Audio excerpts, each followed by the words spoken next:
Hi friends, welcome to Legal Power. Do like, share and subscribe our channel. You can follow us on Instagram. The link is given below. आप सभी हमारे साथ Telegram पर भी join हो सकते हैं. उसका लिंक भी हमने हमारे डिस्क्रिप्शन बॉक्स में प्रोवाइड करवा रखा है. हाय फ्रेंड्स, अन अकेडमी के रिपब्लिक डे स्पेशल प्लान्स आ चुके हैं जिसमें आपको मिलेगा 6 मंथ ऑफ फ्री एक्सटेंशंस. किस पर आपको मिलेगा वो है एप्लीकेबल होगा 1 year and above plus subscription plans पे. इसके लिए जो डेट्स डिसाइड की है वो जनवरी 25 से लेकर जनवरी 27 तक है. तो अगर आपके पास प्लस सब्सक्रिप्शन है 1 साल या उससे ऊपर का तो आप जाके 6 मंथ फ्री एक्सटेंशन ले सकते हैं रिपब्लिक डे स्पेशल में. इसके लिए आपको कोड यूज़ करना है, कोड पावर 10. इसमें आप देखेंगे तो अन अकेडमी में आपको सारथी बैच मिलेगी जो कि आपकी सारी जुडिशरी एग्जामिनेशंस के लिए आपके बिल्कुल साथ रहेगी. उसी के साथ आपको एक्सपर्ट गाइडेंस मिलेगा जुडिशरी प्रिपरेशन के लिए. इसमें बहुत सारे एक्सपर्ट्स हैं जो कि आपकी हेल्प करेंगे आपकी जुडिशरी प्रिपरेशंस के लिए. उसी के साथ आप प्राइजिंग प्लान जो है हमारी इस स्क्रीन पर देख सकते हैं. अगर आपको अभी भी सब्सक्राइब करना है या सब्सक्रिप्शन लेना है तो आप प्लस सब्सक्रिप्शन ले सकते हैं और हमें यूट्यूब और टेलीग्राम पर ज़रूर फॉलो करें. आज का हमारा जो ये वीडियो है ये आया है मेनली कॉन्स्टिट्यूशन का 127th अमेंडमेंट जो कि अभी रिसेंटली आया था अगस्त 2021 में, जो कि स्पेशली बात करता है अदर बैकवर्ड क्लासेस के रिजर्वेशन से रिलेटेड. तो अदर बैकवर्ड क्लासेस का रिजर्वेशन समझने से पहले ये जिस वजह से ये अमेंडमेंट आया है उस वजह को हम जानेंगे. ये कहीं ना कहीं रिलेट करता है एक लैंडमार्क जजमेंट जो कि आया था Indira Sawhney versus Union of India 1993 के केस में. तो सबसे पहले हम समझेंगे Indira Sawhney versus Union of India 1993 के केस को कि उसमें क्या बातें रखी गई थी, वो केस किस बेसिस पे आया था, उसमें क्या क्वेश्चंस रेज हुए थे, उसका जजमेंट क्या आया था और अब ये अमेंडमेंट क्यों आया है. तो हम सबसे पहले इस केस को देख लेते हैं. तो इस केस की जो मेन हेडिंग है वो है Indira Sawhney versus Union of India 1993. इस केस को Mandal commission case, OBC reservation case भी कहा जाता है. इस केस में सबसे इम्पॉर्टेंट बात यह है कि इसमें largest bench of constitution form हुई थी. 9 बेंच जज का ये केस था जिसमें जो हमारा जजमेंट आया था वो 6:3 का जजमेंट आया था. 6 जजेस फेवर में थे और 3 जजेस अनफेवर में थे. 9 बेंच की जजेस थी. अब इस केस को समझने से पहले थोड़ा सा बैकग्राउंड समझ लेते हैं कि इस केस की जो जन्म कैसे हुआ इस केस का, क्यों ये केस जो है इसमें रिट पिटीशन फाइल हुई और जो भी इसमें सीन्स हुए तो वो क्यों हुए, इसकी एक जड़ क्या थी. तो जड़ ये थी कि 1989 में जो है कांग्रेस पार्टी और जनता दल पार्टी का जो है इलेक्शन हो रहा था. उसमें जनता दल पार्टी ने मैनिफेस्ट रखा था, वादे रखे थे कि जो मंडल कमीशन के रिकमेंडेशन आएंगे उसको हम फॉलो करेंगे. इसी वजह से कहीं ना कहीं जनता दल पार्टी जो है हमारे इलेक्शंस वगैरह जीती और वो पार्लियामेंट में आई. उसके बाद क्या हुआ कि जनता दल पार्टी ने जो बोला था कि मंडल कमीशन के रिकमेंडेशंस को हम इम्प्लीमेंट करेंगे तो उनने वैसा ही किया. कोर्ट ने एक ऑर्डर पास किया जिसमें रिकमेंडेशन को इम्प्लीमेंट करने के लिए कहा गया. बट उस ऑर्डर के अगेंस्ट रिट पिटीशन फाइल हुई सुप्रीम कोर्ट में और उस रिट पिटीशन में ये बोला गया कि कहीं ना कहीं ये जो आप ऑर्डर पास कर रहे हैं मंडल कमीशन के रिकमेंडेशन का, ये हमारे सिटीज़न के फंडामेंटल राइट्स का इन्फ्रिंजमेंट है. ये सब चल ही रहा था और कुछ टाइम तक चलता रहा. थोड़े समय बाद जो है जनता दल पार्टी कोलैप्स हो गई, वो कहीं ना कहीं पार्लियामेंट से हट गई और फिर से कांग्रेस पार्टी जो है वापस से पार्लियामेंट में मेजोरिटी से जीती और उनने अपना पूरा पार्लियामेंट में वापस से अपना इलेक्शन जीत लिया. फिर कांग्रेस पार्टी आई और कांग्रेस पार्टी ने क्या किया, वापस से जनता को अपनी तरफ खींचने के लिए मंडल कमीशन के जो रिकमेंडेशन थे उनमें थोड़ा बहुत चेंजेस करके और इम्प्लीमेंट करने की कोशिश करी. वापस से ये ऑर्डर पास हुआ. उसके बाद इसमें मेन क्वेश्चन क्या आ रहा था कि क्या ये जो रिकमेंडेशंस है ये सिटीज़न के फंडामेंटल राइट का इन्फ्रिंजमेंट है या नहीं। अब दो बातें इसमें फॉर्म हो रही थी। एक तो ये कि कांग्रेस पार्टी ने बोला है कि आप ये ऑर्डर पास कर दीजिए जो भी मंडल कमीशन ने रिकमेंडेशंस डाले थे उनके लिए, बट इसी के अगेंस्ट एक रिट पिटीशन फाइल हो चुकी थी सुप्रीम कोर्ट में कि ये हमारे जो है सिटीज़न के फंडामेंटल राइट का इन्फ्रिंजमेंट है। तब कोर्ट के सामने बात मेनली यही आई कि क्या सच में ये जो रिकमेंडेशंस आ रहे हैं ये हमारे सिटीज़न के फंडामेंटल राइट का इन्फ्रिंजमेंट है या नहीं। तो इसके लिए जो केस फाइल किया था वो थे इंदिरा सहानी, जो कि पेटिशनर थे इस केस के और वो एडवोकेट थे सुप्रीम कोर्ट के। इनने मंडल कमीशन के जो रिकमेंडेशन थी इनके खिलाफ रिट पिटीशन फाइल करी थी। अब ऐसा होता है कि जिन राइट्स के इन्फ्रिंजमेंट की इसमें बात करी गई थी वो कौन से राइट्स थे, तो उसमें मेनली आ रहे थे आर्टिकल 15 और article 16 of Indian constitution. Article 15 क्या बात करता है ये भी हम समझते हैं। वो बात करता है कि forbids discrimination on ground of religion, race, caste, sex, place of birth. मतलब किसी का भी जो है हम डिस्क्रिमिनेशन नहीं करेंगे। किस किस बेसिस पर? Religion, race, caste, sex, place of birth.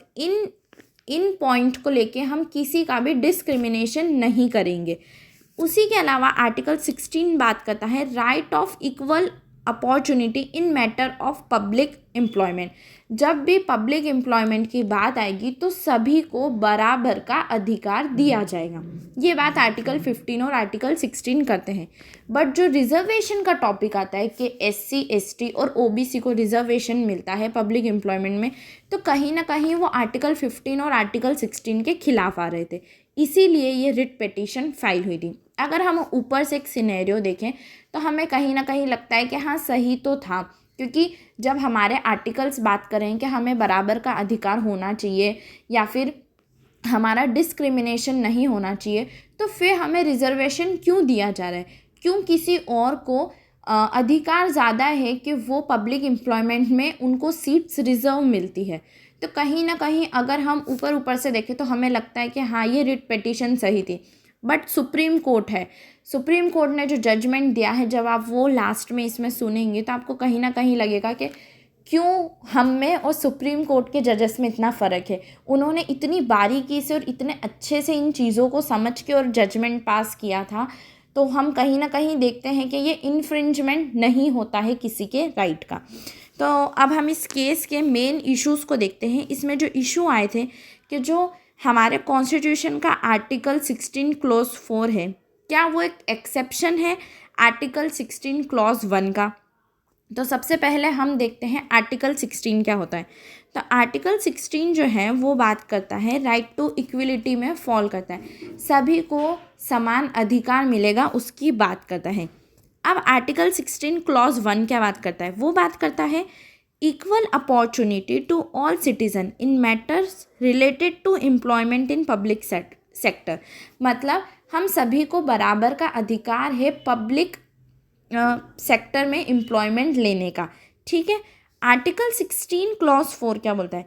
Nothing in this article shall prevent the state from making any reservation of appointment for any backward classes for public employment. अब आर्टिकल 16 क्लॉज 1 तो बोलता है कि हम सभी को बराबर का अधिकार है अगर कोई भी पब्लिक एम्प्लॉयमेंट निकलती है तो उसमें जॉब लेने के लिए। बट आर्टिकल 16 क्लॉज 4 बोलता है कि स्टेट को जो है कहीं ना कहीं पावर है कि वो रिजर्वेशंस बना सकती है पब्लिक एम्प्लॉयमेंट के लिए, बैकवर्ड क्लासेस के लिए। तो कहीं ना कहीं ये दोनों बातें जो है विपरीत जा रही थी। तो इसीलिए इस रिट पिटीशन में बोला गया कि क्या आर्टिकल 16 क्लॉज 4 जो है वो एक एक्सेप्शन है आर्टिकल 16 क्लॉज 1 का। तो सुप्रीम कोर्ट ने बोला कि नहीं, ऐसा बिल्कुल भी नहीं है। कहीं से भी जो है आर्टिकल 16 क्लॉज 4 एक एक्सेप्शन नहीं है आर्टिकल क्लॉज 16 1 का। क्यों? क्योंकि आर्टिकल 16 क्लॉज 4 जो है एक हेल्पिंग क्लॉज है। वो किस लिए लाया गया है? ताकि जो इकोनॉमिकली या फिर सोशली बैकवर्ड जो लोग हैं उन्हें बराबर लाने के लिए। अगर हम देखें तो जो इकोनॉमिकली वीक जो लोग हैं या फिर जो कास्ट बेसिस पर या जिनको इतनी अपॉर्चुनिटीज़ नहीं मिलती है कि वो अपने हक के लिए आगे आ सके या कुछ भी कर सके, कहीं ना कहीं उनको बराबर लाने के लिए रिजर्वेशन दिया जा रहा है। इसलिए नहीं दिया जा रहा है कि हम किसी के राइट्स का इन्फ्रिंजमेंट कर रहे हैं। ये बात सुप्रीम कोर्ट ने साफ साफ कही कि ये इन्फ्रिंजमेंट नहीं है फंडामेंटल राइट्स का। ये सिर्फ इसलिए लाया गया है ताकि जो इकोनॉमिकली, सोशली या कास्ट बेसिस पर बैकवर्ड जो हमारी कास्ट है या लोग हैं उन्हें बराबर लाने के लिए रिजर्वेशंस दिया जा रहा है। उसी के साथ साथ अब बात ये आई, कोर्ट ने तो बोल दिया कि जो रिजर्वेशंस है कहीं ना कहीं वो सही है, आप रिजर्वेशंस दे सकते हैं। अब बात आती है कि बैकवर्ड क्लास क्या होती है। आर्टिकल 16 क्लॉज 4 में बैकवर्ड क्लास क्या होती है। तो सुप्रीम कोर्ट ने एक बात कही कि जो इंसान अगर इकोनॉमिकली पीछे है, इकोनॉमिकली उसके पास पैसे या फाइनेंशियली पैसा नहीं है, तो वो सोशली और एजुकेशनली भी पीछे ही होगा। और जो इंसान इकोनॉमिकली आगे है वो इंसान सोशली और एजुकेशनली भी आगे होगा। तो कहीं ना कहीं सुप्रीम कोर्ट ने ये बोला कि ये जो हमारा बैकवर्ड क्लास या बैकवर्ड कास्ट का जो सिस्टम है ये हम कास्ट बेसिस पर रखेंगे। कास्ट बेसिस पर ही बैकवर्डनेस को डिसाइड किया जाएगा कि जो कास्ट जो है बैकवर्ड ट्रीट करी जाती है उसी को हम SC ST या OBC में रखेंगे।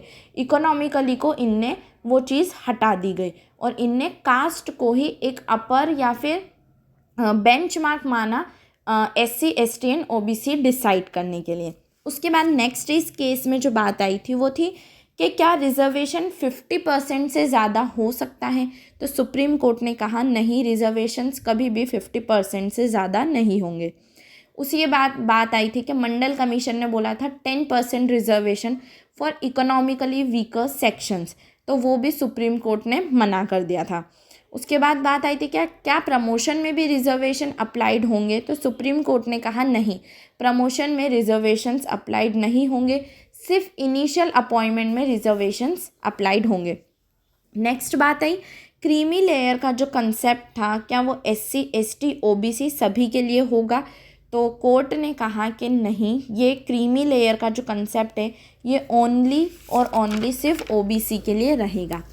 नेक्स्ट बात है कि क्या क्लॉज 16 आर्टिकल 16 क्लॉज 4 में स्टेट गवर्नमेंट फर्दर क्लासिफिकेशन कर सकती है कास्ट के लिए, जैसे अदर बैकवर्ड क्लासेस वगैरह जो भी होते। तो उसमें सुप्रीम कोर्ट ने कहा कि हाँ, स्टेट गवर्नमेंट जो है वो क्लासिफिकेशन कर सकती है।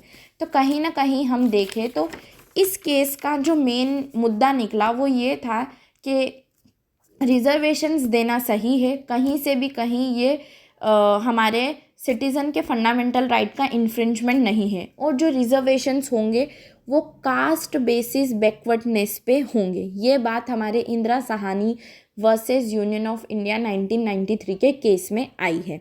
ये केस आपको अच्छे से समझ आया है या नहीं, या आपका कुछ भी अगर डाउट है तो प्लीज़ आप कमेंट बॉक्स में पूछ सकते हैं। अब हम समझेंगे कि हमारा जो अभी रीसेंट अमेंडमेंट आया है जो कि 127th बिल आया है, उसमें इस केस का क्या इम्पोर्टेंस है और ये 127th अमेंडमेंट जो आया है वो इस केस के जजमेंट को कहाँ जो है अलग ले जाता है या उसमें क्या अमेंडमेंट आया है। तो अब हम देखते हैं 127th amendment of our constitution. अब हम देख लेते हैं हमारा 127th कॉन्स्टिट्यूशनल अमेंडमेंट बिल, जो कि कहीं ना कहीं इंदिरा साहनी के केस से रिलेटेड है। तो ये कॉन्स्टिट्यूशन बिल क्या बोलता है, पहले हम इसको पूरा रीड आउट करेंगे, समझेंगे, फिर देखते हैं कि हमारा क्या कंक्लूज़न इससे निकलता है। तो देखते हैं हमारा ये bill 127th constitutional amendment bill है। कब आया है ये? अगस्त 12, 2021। In news recently the Lok Sabha pass the 127th constitutional amendment bill. Lok Sabha ने जो है 127th constitutional amendment bill pass किया है।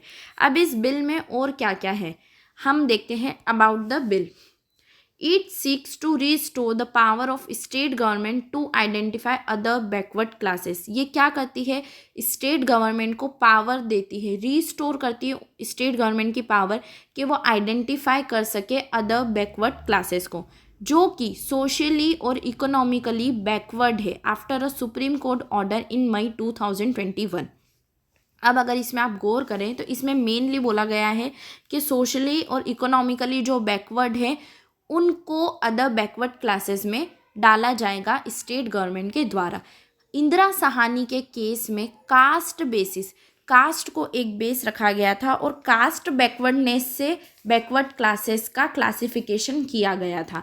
बट अब जो है हमारे अब नए अमेंडमेंट में बोल दिया गया है कि सोशली और इकोनॉमिकली जो बैकवर्ड होंगे उन्हें हम बैकवर्ड ट्रीट करेंगे। उसी के अलावा इसमें बात करते हैं the supreme court had empowered only the central government for such identification. ये जो आइडेंटिफिकेशन होगा जो कि स्टेट गवर्नमेंट करेगी, इसको वापस से कौन चेक करेगा? कहीं ना कहीं सेंट्रल गवर्नमेंट ही इस पर नज़र रखेगी। उसके बाद बात आती है the bill will amend clause 1 and 2 of Article 342A and also introduce a new clause 3। हमारा जो आर्टिकल 342A है उसको अमेंड करेगी और उसमें clause 1 and clause 2 and clause 3 जो है नए इंट्रोड्यूस होंगे। The bill will also amend article 366, 26C and article 338B clause 9। The 127th Amendment Bill is designed to clarify that the state can maintain a state list of OBC as was the system prior to Supreme Court judgment। इसमें बोला गया है कि जो state है वो एक state government जो है वो एक स्टेट लिस्ट मेंटेन कर सकती है for other backward classes. Mainly अब हम देख लेते हैं कि पहले हमारे और क्या कॉन्स्टिट्यूशनल प्रोविज़न है। Constitutional provision related to OBC other backward classes के लिए और कौन से कॉन्स्टिट्यूशनल प्रोविज़न है? Article 366 clause 26C define socially and economically backward classes. अब इसमें मेनली बात आ गई है socially and educationally backward classes के बारे में। Article 15 clause 4, article 15 clause 5 and 16 clause 4। अभी मैंने आपको इंदिरा साहनी वाले केस में बताया था कि आर्टिकल 16 क्लॉज 1 और आर्टिकल 16 क्लॉज 4 क्या बात करते हैं। Of the Indian constitution confer power on the state government to declare and identify the list of socially and educationally backward classes. यही बात मैंने आपको बताई थी कि आर्टिकल 16 क्लॉज 4 जो है वो स्टेट गवर्नमेंट को पावर देता है कि वो बैकवर्ड क्लासेस के लिए रिजर्वेशंस बना सकती है। तो कहीं ना कहीं वापस वही बात है। As a practice separate OBC list are drawn up by the central government and each state concern. इसमें बोला गया है कि सेपरेट ओबीसी की लिस्ट जो है हम state government and central government बना सकती हैं। अब इस 127th अमेंडमेंट की क्या नीड आई? तो इसमें बोला है need for the amendment. The amendment was necessitated after the supreme court in its Maratha reservation ruling in May upheld the 122nd constitutional amendment act. अब हमारा इससे पहले जो एक अमेंडमेंट आया था जो कि 102nd कॉन्स्टिट्यूशनल अमेंडमेंट था, उसमें क्या बोला गया था कि उसमें बोला गया था कि मराठा रिजर्वेशंस के बारे में बात हुई थी। But set the president based on the recommendation of national commission for backward classes. जो हमारा 122nd अमेंडमेंट था उसमें कहीं ना कहीं NCBC को अपॉइंट किया गया था और उसके बाद प्रेसिडेंट से वो लोग पूछते थे, उनका रिकमेंडेशन लेते थे और अदर बैकवर्ड क्लासेस की रिजर्वेशंस दी जाती थी। तो इस अमेंडमेंट में 102nd अमेंडमेंट में क्या हुआ था, उसने स्टेट गवर्नमेंट से सारी पावर्स ले ली थी। तो इसीलिए वापस से हमारा 127th अमेंडमेंट आया और उसमें बोला गया कि वापस से स्टेट गवर्नमेंट को ये पावर दी जाती है। तो 102 जो अमेंडमेंट था कहीं ना कहीं स्टेट गवर्नमेंट की पावर छीन ली गई थी। अब 127th अमेंडमेंट में वापस से स्टेट गवर्नमेंट को पावर्स दे दी गई है कि वो अदर बैकवर्ड क्लासेस के लिए रिजर्वेशंस बना सकती है, उनके लिए लिस्ट बना सकती है और इस पर सेंट्रल गवर्नमेंट जो है आइडेंटिफिकेशंस करेंगे। अब हम देखते हैं 122nd अमेंडमेंट क्या था। अभी हमने देखा 127th अमेंडमेंट क्या था। फर्स्ट में देखिए 127th अमेंडमेंट हमारा मेनली यही था कि स्टेट गवर्नमेंट जो है सोशली और इकोनॉमिकली बैकवर्ड क्लासेस को क्लासीफाई कर सकते हैं। तो मेनली इसमें यही बात है कि स्टेट गवर्नमेंट की पावर्स रिस्टोर करी गई थी। ये अमेंडमेंट क्यों आया, क्योंकि 102 जो अमेंडमेंट था उसमें कहीं ना कहीं स्टेट से पावर ले ली गई थी। अब हम 102 कॉन्स्टिट्यूशनल अमेंडमेंट को पढ़ते हैं जो कि 2018 में आया था। It had inserted Article 338B and Article 342A with two clauses. After Article 342, Articles 338B deals with the structure, duties and power of National Commission for Backward Classes. जैसा कि मैंने आपको बताया 102 कॉन्स्टिट्यूशनल अमेंडमेंट में NCBC का appointment आ चुका था। NCBC बनाई गई थी national commission for backward classes. इसमें ये क्या करते थे कि फिर प्रेसिडेंट से कंफर्मेशन लेते थे और उनका रिकमेंडेशन लेते थे। उसके बाद जो है बैकवर्ड क्लासेस के रिजर्वेशंस और उसके लिए बिल्स और सारे रिजर्वेशंस पास होते थे। तो हमारा 102 अमेंडमेंट जो है ये सारे आर्टिकल जो है NCBC के स्ट्रक्चर, ड्यूटीज़ एंड पावर की बात करते थे। उसके बाद आर्टिकल 342A जो था वो प्रेसिडेंट से कंसल्टेशन की बात करता था। प्रेसिडेंट जो है गवर्नर से कंसल्टेशन करते थे और NCBC जो है प्रेसिडेंट से कंसल्टेशन करती थी। कहीं ना कहीं आप देखें तो NCBC फिर प्रेसिडेंट आते थे और फिर गवर्नर, ये सभी मिलकर जो है हमारी बैकवर्ड क्लासेस का आइडेंटिफिकेशन करते थे और उनको रिजर्वेशन देते थे।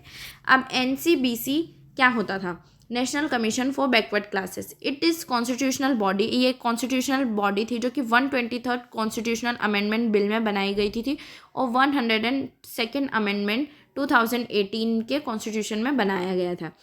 इसमें क्या होता था, जो भी प्रोविजंस होते थे वो आए थे national commission for backward classes act 1993 में। ये किसका, national commission for backward classes किसका आउटकम था, ये कहीं ना कहीं एक आउटकम था Indira Sahni and others versus Union of India के केस का। इस कमीशन में एक चेयरपर्सन होता था, वाइस चेयरपर्सन, 3 अदर मेंबर और जैसे भी उनको चेयरपर्सन और नीड होती थी उस हिसाब से रहते थे। और ये लोग क्या करते थे, फिर सारे अपॉइंटमेंट्स की और इनकी प्रेसिडेंट से रूल डिटरमाइन करवाते थे।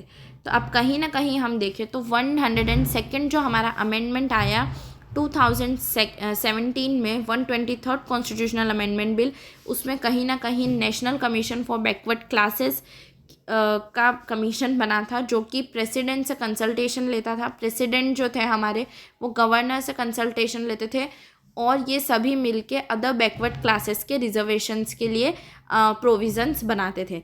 बट हमारे स्टेट्स गवर्नमेंट से सारी पावर्स छीन गई थी, इसीलिए अभी हमारा नया अमेंडमेंट आया है 127 अमेंडमेंट जो कि हमारे स्टेट को फिर से पावर्स देता है अदर बैकवर्ड क्लासेस के रिजर्वेशंस के लिए।